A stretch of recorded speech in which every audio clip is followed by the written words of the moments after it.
नमस्कार दोस्तों। स्वागत है आप सभी का मेरी कहानियों में। मैं हूं शिखा और एक बार फिर से आपके लिए लेकर आई हूं एक नई कहानी और उम्मीद करती हूं कि ये कहानी भी बाकी कहानियों की तरह आपको बेहद पसंद आएगी और आप पहले की तरह अपना प्यार और सपोर्ट मेरी वीडियोस पर बनाए रखेंगे। कहानी पसंद आए तो चैनल को सब्सक्राइब करना मत भूलिएगा। तो चलिए अपनी आज की कहानी शुरू करते हैं। जब 6 बजे के करीब मोहित ड्राइंग रूम में पहुंचा तो उसने अपने परिवार वालों का मूड एक बार फिर से खराब पाया। अपने सहयोगियों के दबाव में आकर रंजना ने अपने पति मोहित को फ़ोन किया। ये सब लोग कल पार्टी देने की मांग कर रहे हैं, मैं इन्हें क्या जवाब दूं?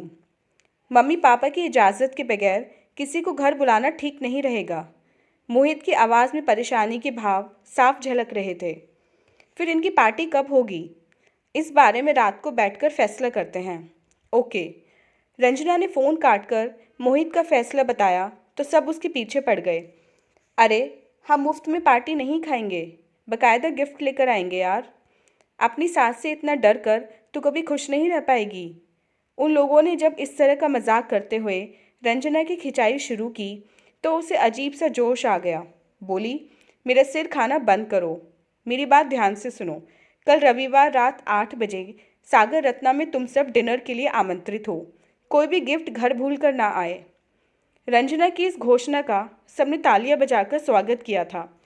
कुछ देर बाद अकेले में संगीता मैडम ने उससे पूछा, दावत देने का वादा करके तुमने अपने आप को मुसीबत में तो नहीं फंसा लिया है? अब जो होगा देखा जाएगा दीदी, रंजना ने मुस्कुराते हुए जवाब दिया। अगर घर में टेंशन ज़्यादा बढ़ती लगे तो मुझे फ़ोन कर देना, मैं सबको पार्टी कैंसिल हो जाने की खबर दे दूंगी। कल के दिन बस तुम रोना धोना बिल्कुल मत करना, प्लीज़। जितने आंसू बहाने थे मैंने पिछले साल पहली वर्षगांठ पर बहा लिए थे दीदी, आपको तो सब मालूम ही है। उसी दिन की यादें तो मुझे परेशान कर रही हैं माय डियर। आप मेरी चिंता ना करें क्योंकि मैं साल भर में बहुत बदल गई हूँ। सचमुच तुम बहुत बदल गई हो रंजना। सास की नाराज़गी, ससुर की डांट या ननद की दिल को छलनी करने वाली बातों की कल्पना करके तुम आज कतई परेशान नज़र नहीं आ रही हो। टेंशन, चिंता और डर जैसे रोग अब मैं नहीं पालती हूँ दीदी। कल रात दावत ज़रूर होगी, आप जीजाजी और बच्चों के साथ वक्त से पहुँच जाना, कह रंजना उनका कंधा प्यार से दबाकर अपनी सीट पर चली गई। रंजना ने बिना इजाज़त अपने सहयोगियों को पार्टी देने का फैसला किया है। इस खबर को सुनकर उसकी सास गुस्से से फट पड़ी। हमसे पूछे बिना ऐसा फैसला करने का तुम्हें कोई हक नहीं है बहू। अगर यहाँ के कायदे कानून से नहीं चलना है तो अपना अलग रहने का बंदोबस्त कर लो।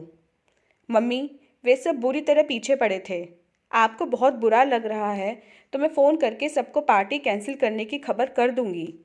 शांत भाव से जवाब देकर रंजना उनके सामने से हटकर रसोई में काम करने चली गई। उसकी सास ने उसे भला बुरा कहना जारी रखा तो उनकी बेटी महक ने उन्हें डांट दिया। मम्मी, जब भाभी अपनी मनमर्जी करने पर तुली हुई हैं तो तुम बेकार में शोर मचाकर अपना और हम सबका दिमाग क्यों खराब कर रही हो? तुम उन्हें यहाँ डांट रही हो और उधर वे रसोई में गाना गुनगुना रही हैं। अपनी बेइज्जती कराने में तुम्हें क्या मज़ा आ रहा है? अपनी बेटी की ऐसी गुस्सा बढ़ाने वाली बात सुनकर रंजना की सास का पारा और ज़्यादा चढ़ गया और वे देर तक उसके खिलाफ बड़बड़ाती रहीं। रंजना ने एक भी शब्द मुंह से नहीं निकाला। अपना काम समाप्त कर उसने खाना मेज पर लगा दिया। खाना तैयार है। उसकी ऊंची आवाज़ सुनकर सब डाइनिंग टेबल पर आ तो गए, पर उनके चेहरों पर नाराज़गी के भाव साफ नजर आ रहे थे। रंजना ने उस दिन एक फुल्का ज़्यादा खाया। उसके ससुर जी ने टेंशन खत्म करने के इरादे से हल्का फुल्का वार्तालाप शुरू करने की कोशिश की तो उनकी पत्नी ने उन्हें घूरकर चुप करा दिया। रंजना की खामोशी ने झगड़े को बढ़ने नहीं दिया। उसकी सास को अगर जरा सा मौका मिल जाता तो वे यकीनन भारी कलेश जरूर करती। महक की कड़वी बातों का जवाब उसने हर बार मुस्कुराते हुए मीठी आवाज़ में दिया। शयन कक्ष में मोहित ने भी अपनी नाराज़गी जाहिर की।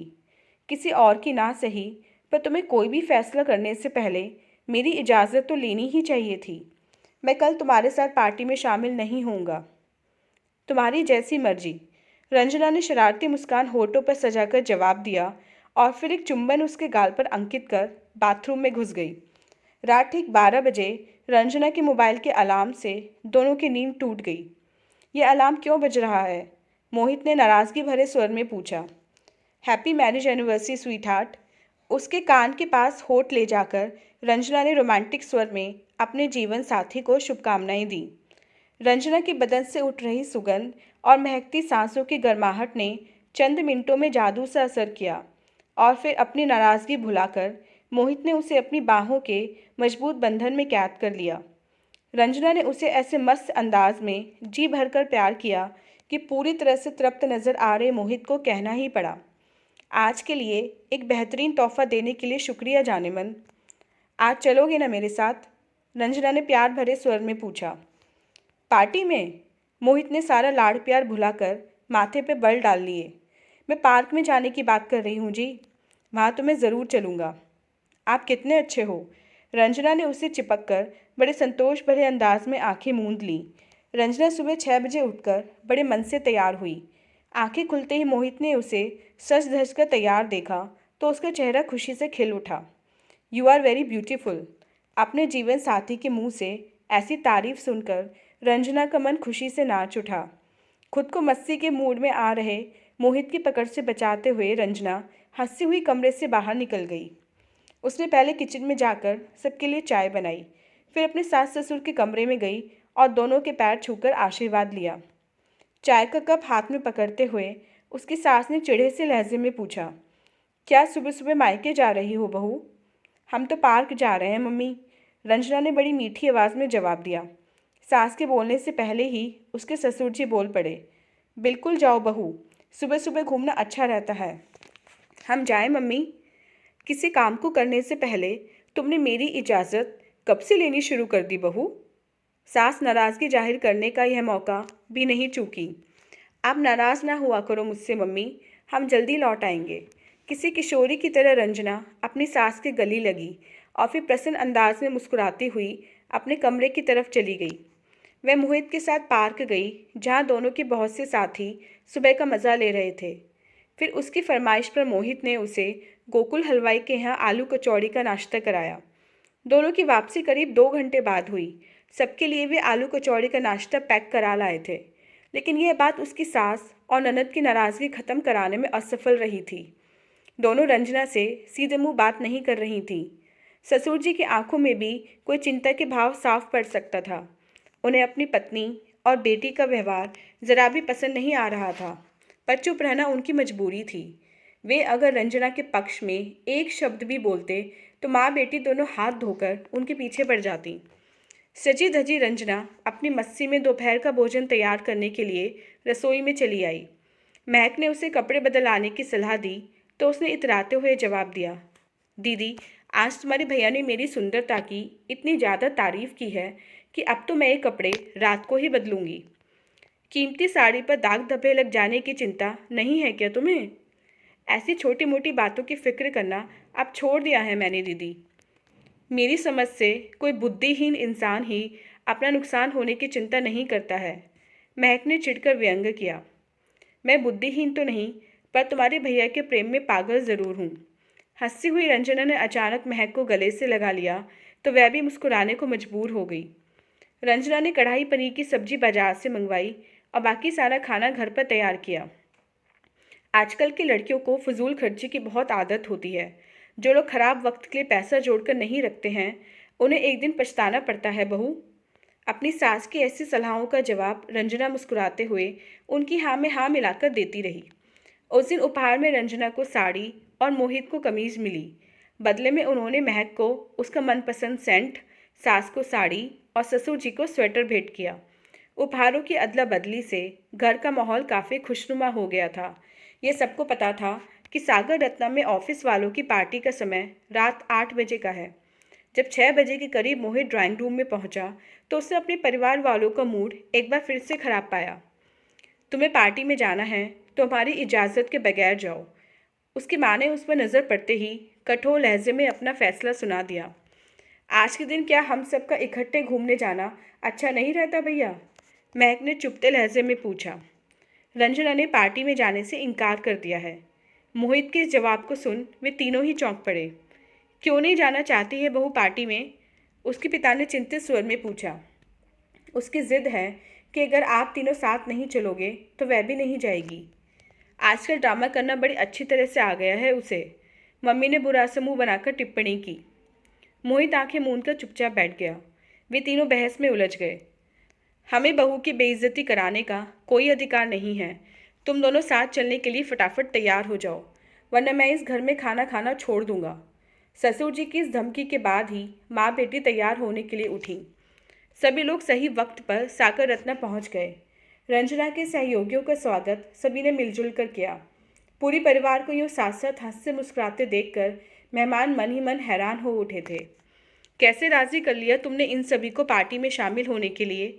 संगीता मैडम ने एकांत में रंजना से अपनी उत्सुकता शांत करने को आखिर पूछ ही लिया।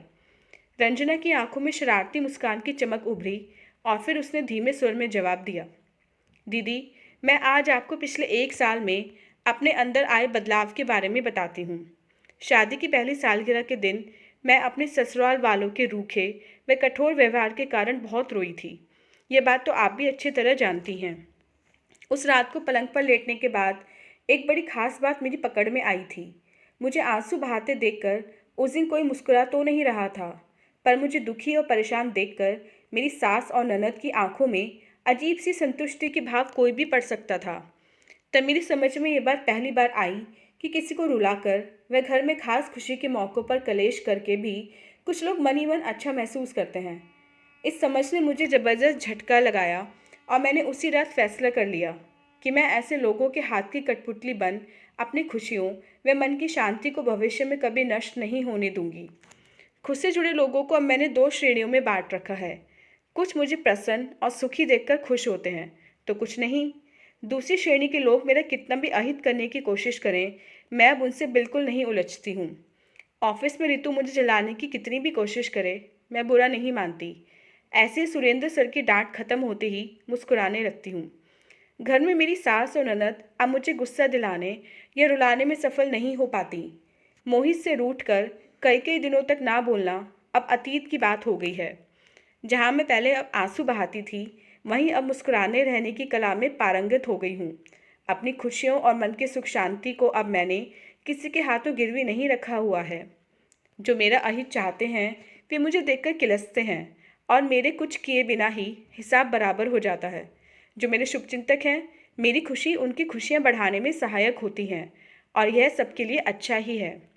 अपने दोनों हाथों में लड्डू लिए मैं खुशी और मस्ती के साथ जी रही हूँ दीदी। मैंने एक बात और भी नोट की है, मैं खुश रहती हूँ तो मुझे नापसंद करने वालों के खुश होने की संभावना भी ज़्यादा हो जाती है। मेरी सास और ननद की यहाँ उपस्थिति इसी कारण है और उन दोनों की मौजूदगी मेरी खुशी को निश्चित रूप से बढ़ा रही है। संगीता मैडम ने प्यार से उसका माथा चूमा और फिर भावुक स्वर में बोली, तुम सचमुच बहुत समझदार हो गई हो रंजना। मेरी तो यही कामना है कि तुम जैसी बहू मुझे भी मिले। आज के दिन इससे बढ़िया कॉम्प्लीमेंट मुझे शायद ही मिले दीदी। Thank you very much. भाव विभोर होकर रंजना उनके गले लग गई। उसकी आंखों से छलकने वाले आंसू खुशी के थे। तो दोस्तों, ये थी हमारी आज की कहानी। उम्मीद करते हुए कहानी आपको पसंद आई होगी। मिलते हैं अपनी नेक्स्ट वीडियो में इससे नेक्स्ट कहानी के साथ। तब तक के लिए आज्ञा दीजिए। धन्यवाद।